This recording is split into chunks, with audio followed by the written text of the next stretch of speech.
यहां मौजूद मेरे सभी सम्मानित बहनों एवं भाइयों, 14 मई 2022 को इसी संभाजी नगर में एक सार्वजनिक सभा को संबोधित करने के लिए मैं आया हुआ था। भगवत कराड़ जी ने, जय कुमार जी रावल ने उस सभा को संबोधित करने के लिए मुझे आमंत्रित किया था। मैं यहां आया था, उसी समय इस बात की चर्चा हुई कि वीर शिरोमणि महाराणा प्रताप का एक बहुत ही भव्य, दिव्य, शौर्य और पराक्रम का संदेश देने वाला एक पुतला होना चाहिए बहनों भाइयों। और यह भी आश्वस्त किया था कि जिस दिन उस पुतले का निर्माण हो जाएगा उसका उद्घाटन करने के लिए मैं स्वयं आऊंगा। और आज इस अवसर पर आप सब लोगों के बीच यहां पर उपस्थित हूं। और इस भव्य पुतले के निर्माण के लिए यहां मैं सभी के प्रति आभार व्यक्त करना चाहता हूं।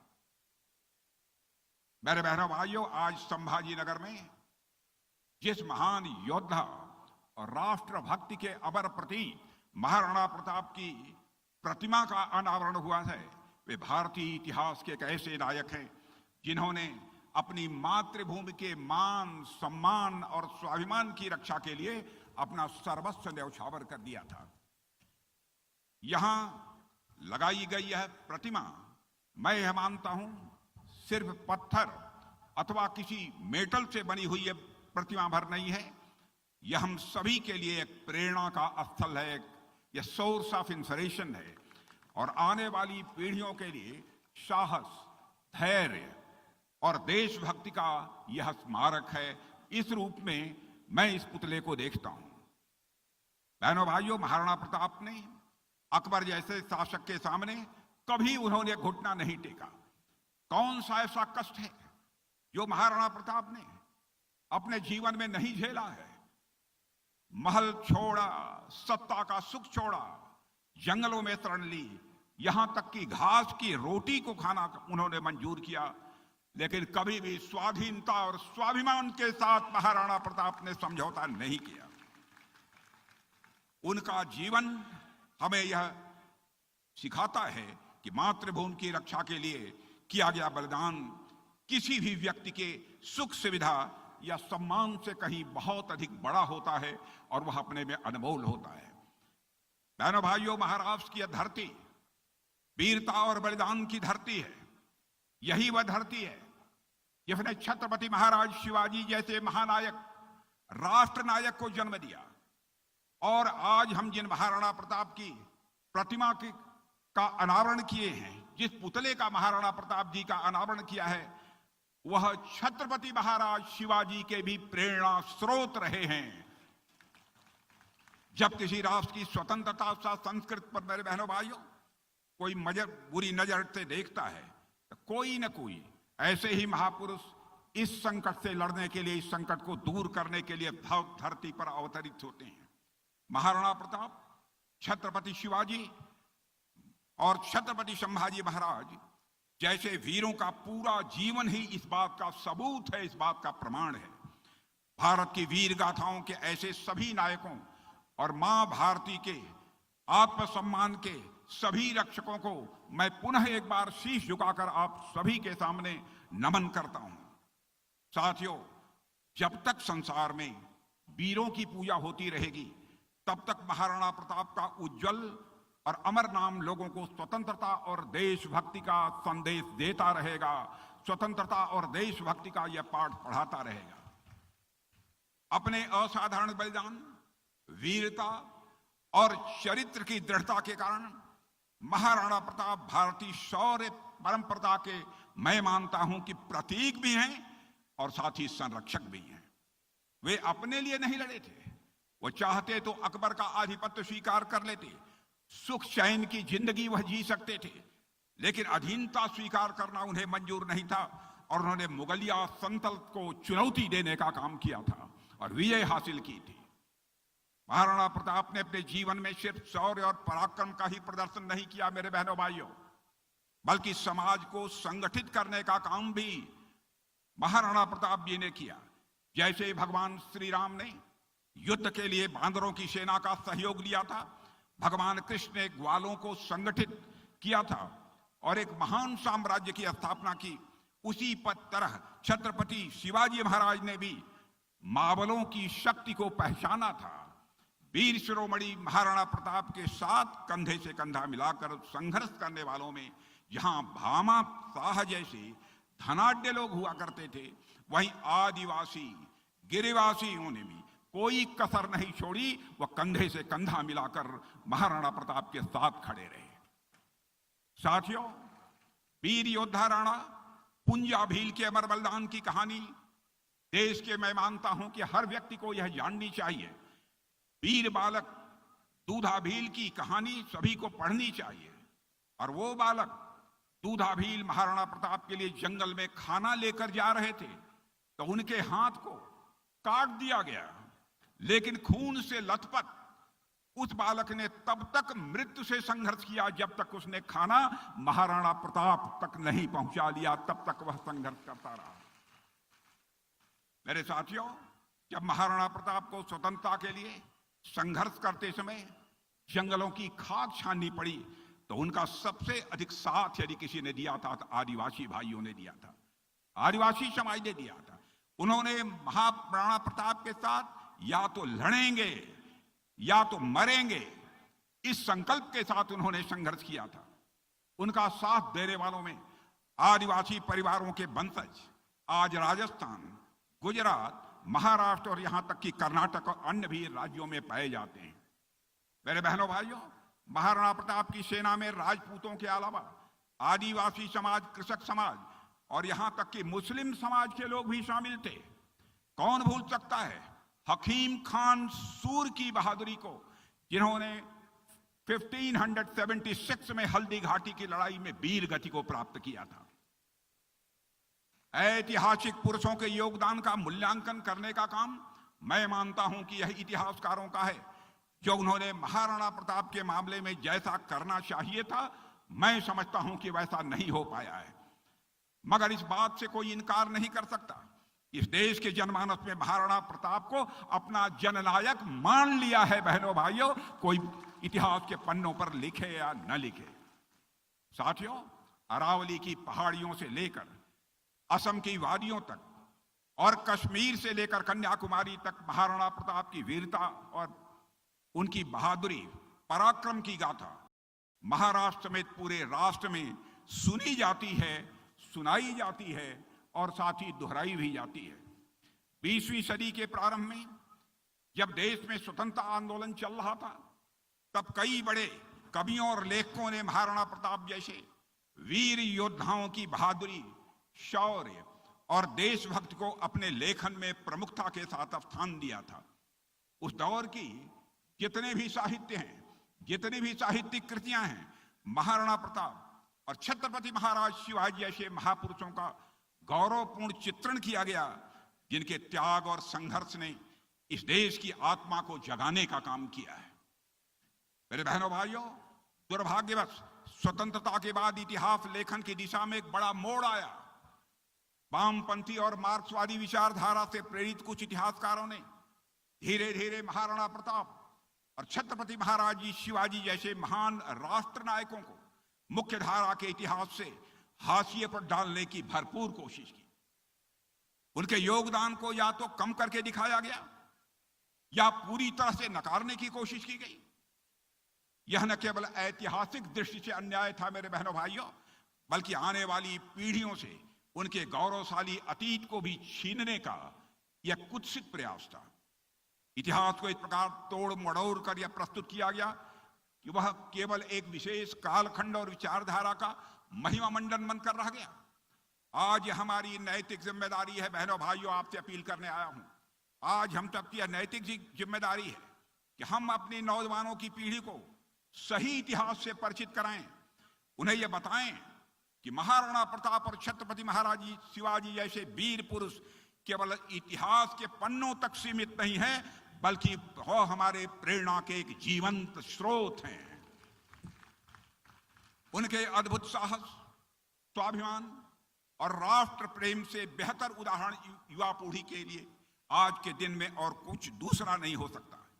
मेरे बहनों भाइयों, हमें यह भी सुनिश्चित करना होगा कि आने वाली पीढ़ियां उन महान आत्माओं के बलिदान को जाने और उनके परचिन्हों पर चलकर अपने राष्ट्र के लिए कुछ करने की वह प्रेरणा लें। यही सच्चा इतिहास है और मैं मानता हूं यही हमारा कर्तव्य भी है। मेरे बहनों भाइयों, हमें कैसा इतिहास पढ़ाया गया? हमारे इतिहास की किताबों में औरंगजेब जैसे क्रूर और निर्दयी शासक को भी महिमा मंडित किया गया, उसे ग्लोरीफाई किया गया। इसी गलत इतिहास की वजह से कुछ लोग औरंगजेब को हीरो बनाने की आज कोशिश करते हैं। बिना सच्चाई जाने औरंगजेब के प्रति सहानुभूति पैदा करने का प्रयास किया जा रहा है। जो लोग औरंगजेब को नायक बनाने में लगे पड़े हैं, उनको कम से कम देश के प्रथम प्रधानमंत्री पंडित जवाहरलाल नेहरू की किताब वह पढ़ लेनी चाहिए थी, तो उनको सच्चाई का, हकीकत का पता चल जाता। पंडित जवाहरलाल नेहरू ने, मेरे बहने भाइयों, अंग्रेज औरंगजेब को एक कट्टर अधर्मांध शासक कहा है। उन्होंने लिखा है, उसने हिंदुओं पर जाजिया कर लगाया, राजपूत, सिख, मराठा, राष्ट्रकूट आदि सभी के दमन का प्रयास औरंगजेब ने किया। उसने हमारे कई हिंदू मंदिरों को नष्ट किया था। लोगों को डरा धमकाकर उनका धर्म परिवर्तन कराने की उन्होंने कोशिश की। ऐसे शासक हमारे हीरो नहीं बन सकते। बहनों भाइयों, इस हकीकत को भी हमको समझना चाहिए। मेरे बहनों भाइयों, ऐसे लोग कभी भी दारा शिकोह की बात नहीं करते। जिसने उपनिषद जितने भी हमारे उपनिषद हैं उनका अनुवाद कराया, ऐसे दारा शिकोह की हत्या किसने कराई? औरंगजेब ने कराई थी। सत्ता के अलावा इस हत्या के पीछे एक वजह और थी। वह वजह थी, दारा शिकोह योगियों और सन्यासियों का सम्मान करता था, वेदों को और साथ ही कुरान को समान मानता था, और वह मानता था कि इस्लाम और सनातन संस्कृत के मूल में एक ही सत्य है। और औरंगजेब यह सब कैसे बर्दाश्त कर पाता? उसने दारा शिकोह को विधर्मी करार कर दिया और औरंगजेब द्वारा दारा शिकोह की हत्या के पीछे सत्ता के अलावा, मेरे बहनों भाइयों, सनातन संस्कृत के प्रति एक घृणा का भाव था। जैसे ही तथाकथित सेकुलरवादी लोग दारा शिकोह की बात नहीं करते हैं, उसी प्रकार आदिल शाह सूफी की बात भी नहीं करते हैं। आदिल शाह सूफी के कई फरमान देवी सरस्वती की वंदना से शुरू होते हैं। मेरे बहनों भाइयों, उन्होंने बीजापुर का नाम बदलकर विद्यापुर यानी शिक्षा का शहर कर दिया था। आदिल शाह सूफी ने बीजापुर का नाम बदला था। अगर हमने औरंगाबाद का नाम बदलकर संभाजी नगर कर दिया तो क्या पाप कर दिया है हम लोगों ने? औरंगजेब रोड का नाम बदलकर doctor APJ Abdul Kalam road रख दिया है तो हमने क्या अपराध किया? औरंगजेब की शान में, मेरे बहनों भाइयों, औरंगजेब की शान में कसीदे पढ़ने का काम कुछ लोग हैं जो करते हैं, या फिर पाकिस्तान की किताबें, वो भी औरंगजेब की कसीदे करती हैं। पाकिस्तान में बाबर, तैमूर, औरंगजेब, गोरी, गजनवी के कसीदे पढ़े जाएं तब तो यह बात समझ में आती है, क्योंकि उनकी पॉलिसी, उनकी नीति और उनकी पॉलिटिक्स दोनों एंटी इंडिया है। आप गौर करिए, उन्होंने, पाकिस्तान ने जो भी मिसाइलें बनाई हैं उनका नाम बाबर, गोरी, गजनवी जैसे हमलावरों पर रखे गए हैं। पाकिस्तान का इंडिया स्टैंड हम समझ सकते हैं, मगर इन लोगों की क्या मजबूरी है जो नहीं समझते हैं? क्या उन्हें यह लगता है कि बाबर, तैमूर, औरंगजेब, गोरी, गजनवी के समर्थन करने से उन्हें मुस्लिम समाज का समर्थन मिल जाएगा? मैं मानता हूं कि ऐसा करके वह देश के मुस्लिम समाज का भी अपमान कर रहे हैं। मेरे बहनों भाइयों, हम मजहब की राजनीति नहीं करते हैं। हमारे लिए सब भारतीय समान हैं, चाहे किसी भी जाति के हों, किसी भी पंथ के हों, किसी भी मजहब के हों। यह बात हमने अपने पूर्वजों से सीखी है। हमारे आराध्य छत्रपति महाराज शिवाजी रहे हैं, हमारे पूर्वजों ने कहा है, यत पिंडे तत् ब्रह्मांडे, जो पिंड में है वही ब्रह्मांड में है, जो जड़ में है वही चेतन में है, जो छोटे में है वही बड़े में है, जो सूक्ष्म में है वही विवर्त में है, जो मेरे में है वही तेरे में है। यह हमारे पूर्वजों ने हमको संदेश दिया है। यही हमारी सनातन संस्कृति है। हमारे आराध्य छत्रपति शिवाजी महाराज से हमने सीखा है। हमने वीर शिरोमणि महाराणा प्रताप जी से सीखा है, जिन्होंने अपने लोगों के साथ मजहब के आधार पर कभी भी भेदभाव नहीं किया है, जिन्होंने हमेशा राम राज्य के आदर्शों के अनुकूल जनहिताय सर्वजन सुखाय, सर्वजन हिताय सर्वजन सुखाय की नीति पर बराबर उन्होंने काम किया है। हमारे आदर्श इस्लाम और मुसलमान विरोधी बिल्कुल नहीं थे। मैं दो टूक शब्दों में करना चाहता हूं। हकीम खान सूरी हल्दी घाटी के युद्ध में महाराणा प्रताप के साथ और मुगलों के खिलाफ लड़े थे। छत्रपति शिवाजी महाराज की सेना में भी मुस्लिम समाज के लोग थे। मेरे बहनों भाइयों, छत्रपति शिवाजी महाराज के अंगरक्षकों में सबसे भरोसेमंद सेवक मदारी नामक एक मुस्लिम युवक था, जिससे आप परिचित होंगे। ऐसे महाराणा प्रताप और छत्रपति महाराज शिवाजी हमारे नायक हैं, हमारे नायक हैं, हमारे नायक हैं। साथियों, जैसा कि मैंने पहले कहा कि छत्रपति शिवाजी महाराज महाराणा प्रताप को अपना आदर्श मानते थे। शिवाजी महाराज ने महाराणा प्रताप की गुरिल्ला युद्ध प्रणाली से प्रेरणा ली थी।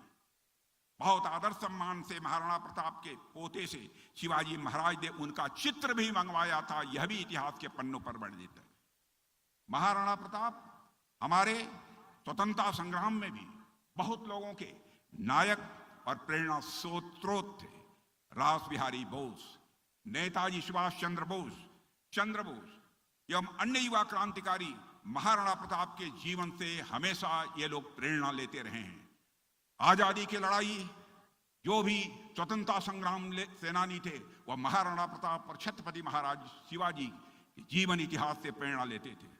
साथियों, आज जब भारत आजादी के अमृत काल में प्रवेश कर चुका है और विकसित भारत के रूप में उसका उदय हो रहा है और उसमें भी समाज के सभी वर्गों का सहयोग प्राप्त हो रहा है, हमारे प्रधानमंत्री नरेंद्र मोदी जी कहते हैं कि सबका साथ सबका विकास, वहीं उसमें उन्होंने सबका विश्वास और सबका प्रयास जोड़ दिया है।